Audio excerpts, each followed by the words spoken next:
3. Colbert converts again. Outside to Cordell. Oh, on 20-footer. Goal! Bounce past the Duffy's left hand. You're watching CTV Sports!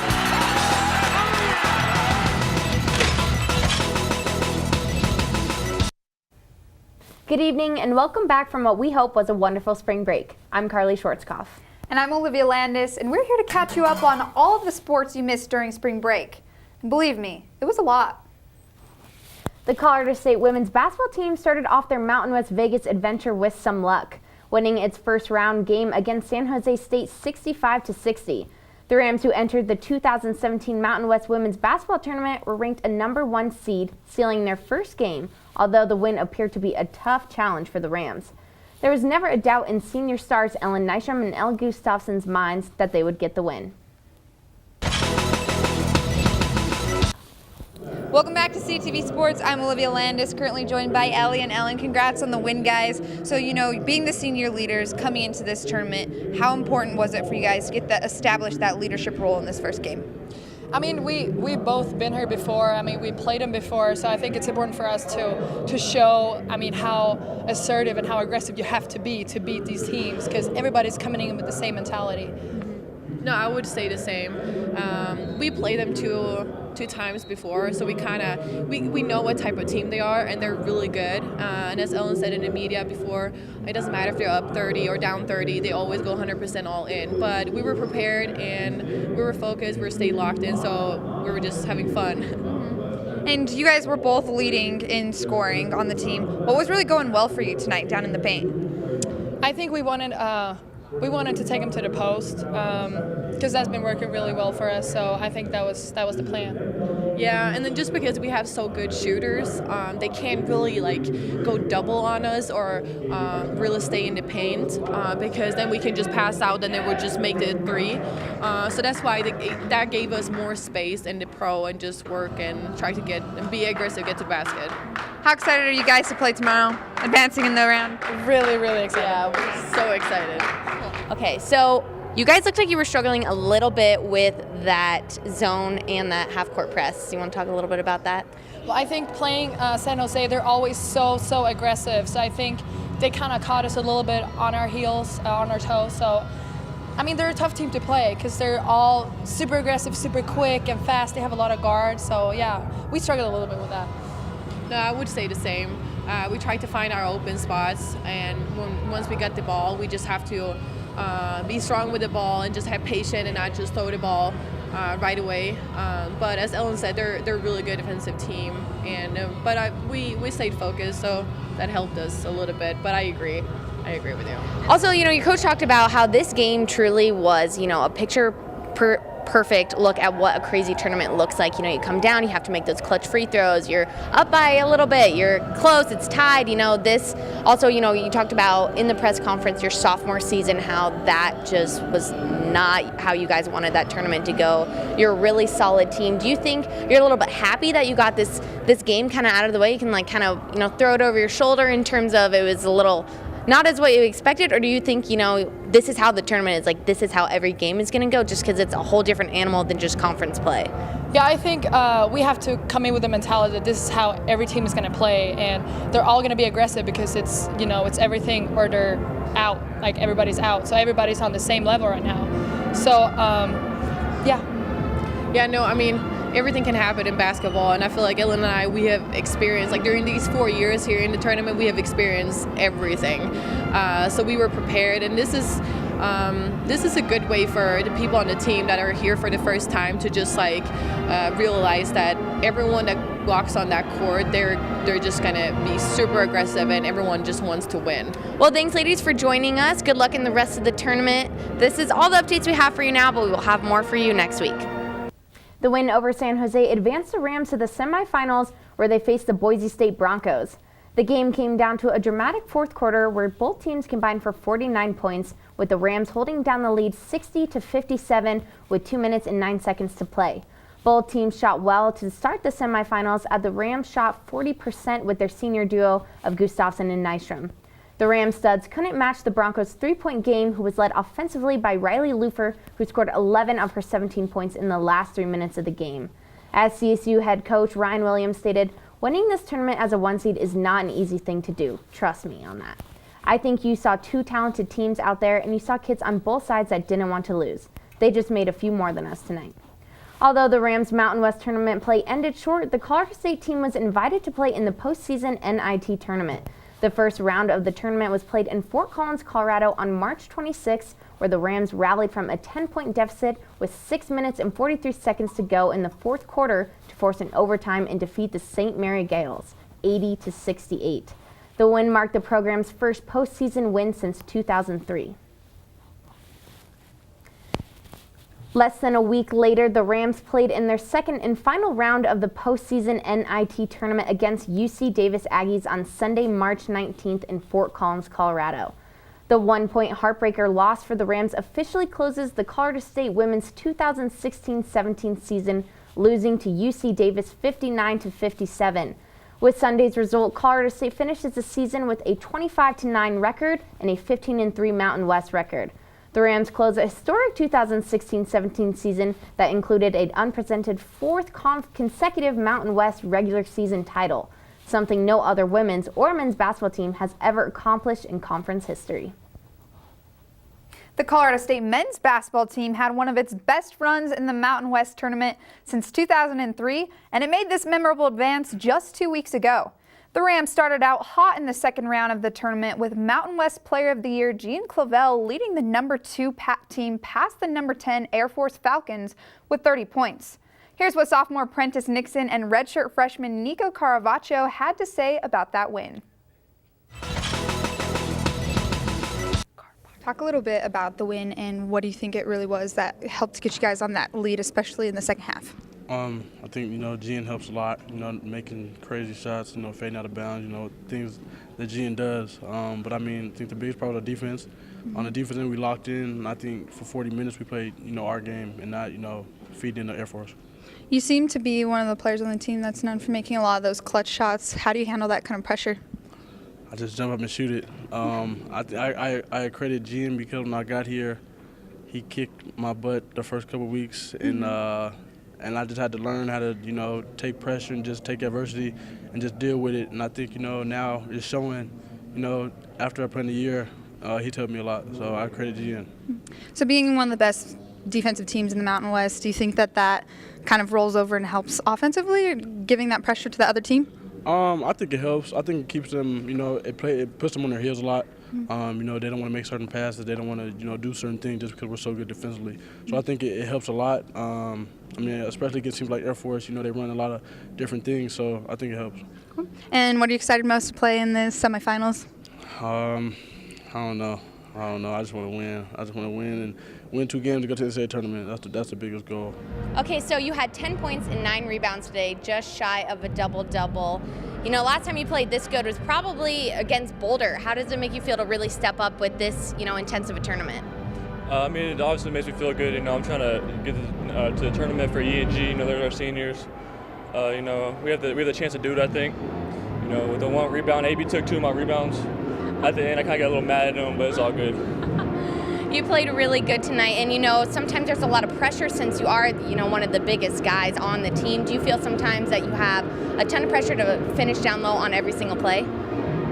No, I just try to do whatever I can, to finish. If I don't, I just get back on defense, try to get back on the defensive end. If I do, then that's good. And that win against Nevada probably hit you guys pretty hard, but this win, you get advanced in the next round. What does that mean to you? It's obviously big because, it's a win or go home, so we gotta get the one tomorrow and then try to keep on pushing. Heading into the semifinals, CSU looked to take on San Diego State, a team the Rams overcame 13-point deficits in each of the previous 2 matchups, which seemed to be the same case in this game.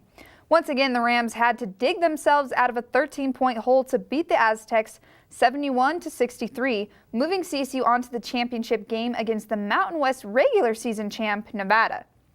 Unfortunately for the Rams, luck ran low and they fell 79-71 against the Wolfpack, ending their Mountain West championship run. That didn't mark the end of the road for Colorado State, however.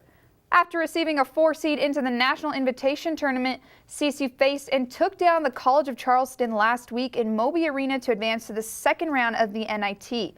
The 81-74 win came with help from sophomore Prentice Nixon stepping up and contributing 19 points for CSU. The Rams now look to continue their run in the NIT as they take on number 8 California State Bakersfield tonight at 9:15 in Moby Arena. Students get in for free and the game will be broadcast on ESPN2. Well, it's time for a short break. But when we return, Collegian sports writer Eddie Hers is here to join us to talk some Mountain West basketball. Tune in to KCSU, your student-run radio station at Colorado State University. Live 24 hours a day, every day at 90.5 FM and KCSUFM.com. Live local new music now, and news, talk, and sports. KCSU, the radio voice of Colorado State, on the air since 1964. You're watching CTV, produced by Colorado State University students, bringing you news, weather, sports, and entertainment from campus and beyond. CTV live Monday through Thursday at 7 p.m. on campus and Fort Collins on Channel 11. Repeats at midnight, 8 a.m., noon, and 2 p.m. The Rocky Mountain Collegian is your student-run news and information platform. Pick up your paper on campus or around Fort Collins Monday through Thursday with special editions Fridays. And check out Collegian.com anytime for all the latest updates. News, sports, entertainment, opinion, and more. The Rocky Mountain Collegian, serving Colorado State since 1891. College Avenue has been your student magazine for the last 10 years. College Avenue prints once a month covering topics that are relevant to the CSU and Fort Collins community. We also print special editions like the graduation guides at the end of each semester, the best of CSU each fall, and the orientation guide each summer. Look for us on racks around campus, off campus, or online at collegian.com under the College Avenue tab. Welcome back from the break. Karlee and I are now joined by Collegian sports writer Eddie Hers to talk about what went on during the Mountain West basketball tournament in Las Vegas, Nevada, just over a week ago. Eddie, thanks for joining us. No problem. So let's dive in first to the women's basketball team. And, you know, they came into the Mountain West tournament as a number 1 seed. And as head coach Ryan Williams said, that's a tough bargain. And what really went wrong for them, especially coming off of a conference championship, in that semifinals game against Boise State? Right, and I wouldn't blame it as the pressure of being the number 1 seed. I know that is hard, and Ryan mentioned that he's a great coach, but I really think this team performed well in crunch time. I mean, in the 65-60 win over San Jose State, they were leading by double digits most of the first half. San Jose State was knocked at the door. They cut it to a 3-point game in the fourth quarter. The Rams really could have cracked then. Gustafson and Nystrom kept performing. They ended up winning that in the quarterfinals, even against Boise State. Close game the whole time. They just ran into a red-hot Riley Lupfer. She went 6 for 6 from the field in the fourth quarter. I mean, CSU played good in the fourth quarter. It's not like they fell apart. Boise State just simply played better. Yeah, and the Colorado State girls team has played well, you know, this entire season. And you bring up a good point that it gets super close to the end. They do have those senior stars, Ellen Gustafson and Ellen Nystrom, who really played well throughout that entire tournament. I think Ellie showed up a little more than Ellen, though.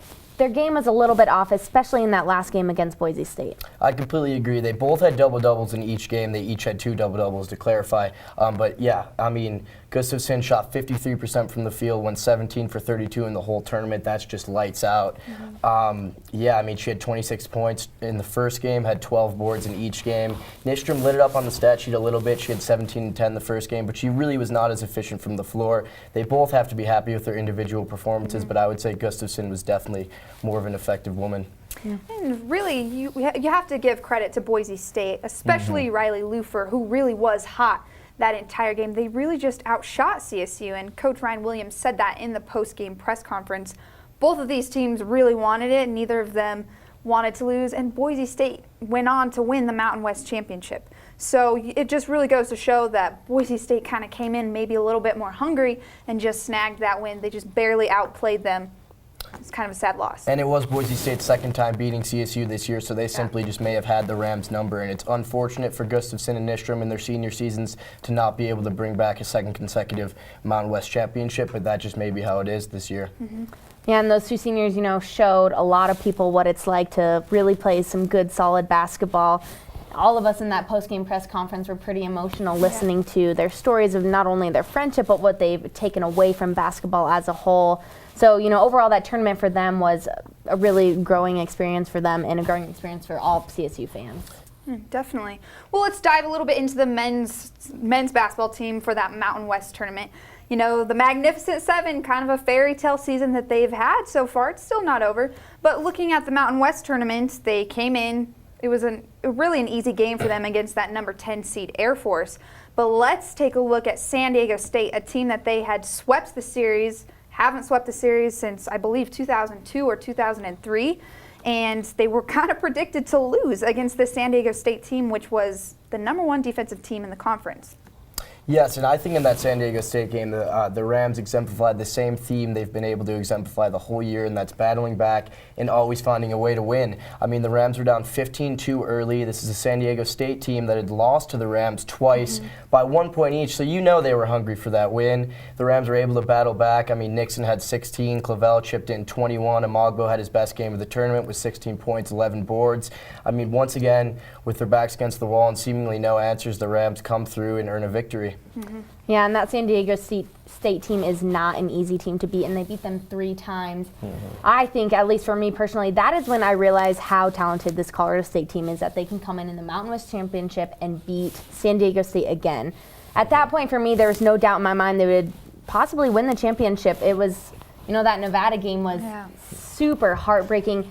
They shut down Cameron Oliver, the stud. He probably an NBA prospect, completely shut him down. Everything was going in favor for the Rams, but the whole team didn't show up. Yeah.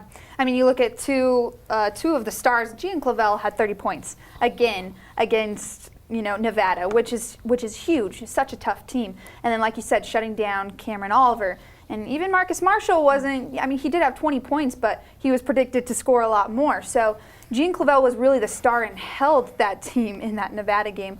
But also Prentice Nixon, he came in clutch, and that's something we've seen kind of all season. He did. Prentice had 23 in that game. Mogbo had 10 points and 12 rebounds, another double-double, his second of the tournament. But like you said, not as balanced of a performance as the Rams would like. I mean, you could compare it to the first round in the NIT against College of Charleston. The Rams were able to win because they had 4 scorers in double digits against Nevada in that championship. Only 3, not a lot from then on out. I mean, I would say the reason they lost that game is rebounds and free throws. Nevada out-rebounded them by 10, 44-34, and actually attempted 24 more free throws than the Rams. And in an 8-point loss, that's really going to show up. Yeah, and you know, I feel as though this whole time a lot of people have talked about this Magnificent Seven players. The more I started watching this Mountain West season in a whole, you know, a lot of teams played 6 players, 7 players. They didn't really have a bench. So that whole idea kind of went out the window, but you still have to play. All 7 players have to show up. And, you know, Emmanuel Mogbo picked up that double-double like you mentioned, but he was not the player throughout that entire tournament that I feel a lot of people expected him to do. He is a player who should have produced more. The Rams absolutely need a Mogbo to produce more if they wanted to win that Mountain West Championship. Thus, you know, even do better in this NIT tournament that they're in right now. Yeah, all solid points. And now let's look into a little bit of a discussion as if Colorado State were to have won that championship, obviously they would have received a bid into the NCAA tournament. Correct. Now, is it better to have played in the NCAA tournament, possibly gone one and done, or is it better where they're at now in the NIT tournament, playing a second home game, possibly having a chance to win it all? You know, it's a tricky question because I'm sure if you asked every player before the NIT, they would say they'd rather go to the NCAA tournament. But you're right. A one and done was likely. I mean, you look at Nevada, a team that outplayed CSU twice this year. They got a 12 seed, lost by 11 to Iowa State in the first round. Really were never in that game. CSU probably would have gotten anywhere from a 13 to a 14 seed. So they would have had worse odds, if anything, whereas in the NIT, they have a home game tonight. If they win, they will actually get a home game because they'll either play Akron or Texas Arlington, who are 6 and 7 seeds. So just like that, CSU can have 3 home games with the chance to make it to Madison Square Garden in the Final Four. So honestly, for these players to grow and for them to get a banner at Moby, I think it's better to be in the NIT. I agree with you. I think the NIT is a better option for Colorado State, and it's nothing to hang your head about. A lot of really good college basketball teams don't make it to the NCAA. That is why it's called March Madness. Crazy things happen all the time. So for these teams to go into the NIT, it's still a chance for them to prove that they're a great basketball team. Colorado State has proved that. They have another chance tonight to prove that again. I think if they win the NIT, it's great exposure for this Division I team. It's, Colorado State is D1, but they're not as big name as, other schools. So more ESPN coverage, a chance to go to New York. I think it's a good deal for them. I definitely agree with both of those points. I think that Colorado State has a chance to win it, and we will see tonight. However, that's all we have with our Collegian sports writer, Eddie Hurst. Thanks for joining us. Thank you. Thanks for being here. We're going to take one more quick break. But up next, we talk softball and stadium updates.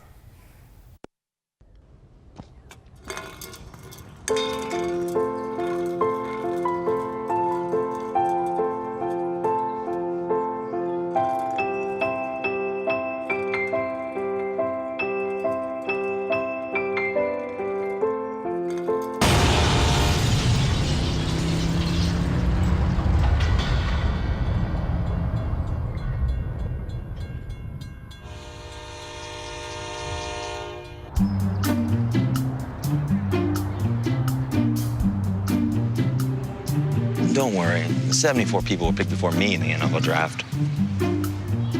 To fight childhood obesity, United Way and the NFL are helping kids play at least 60 minutes a day. Okay, time for the team obstacle course. Yay! What this place needs is more healthy kids. To get involved or donate, go to unitedway.org/play60. Now I get it.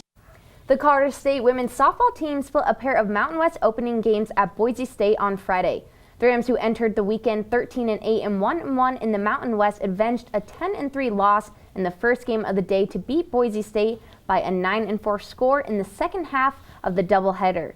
Haley Hutton got the Rams off to a good start with a leadoff double and was later sent home by a single hit by Lauren Buchanan.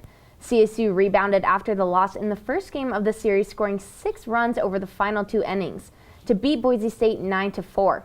In the third game against the Broncos, the Rams overcame a 4-1 deficit to take a lead in the 5th inning, but the Broncos again rebounded and went on an 8-5 run in the third game of the series.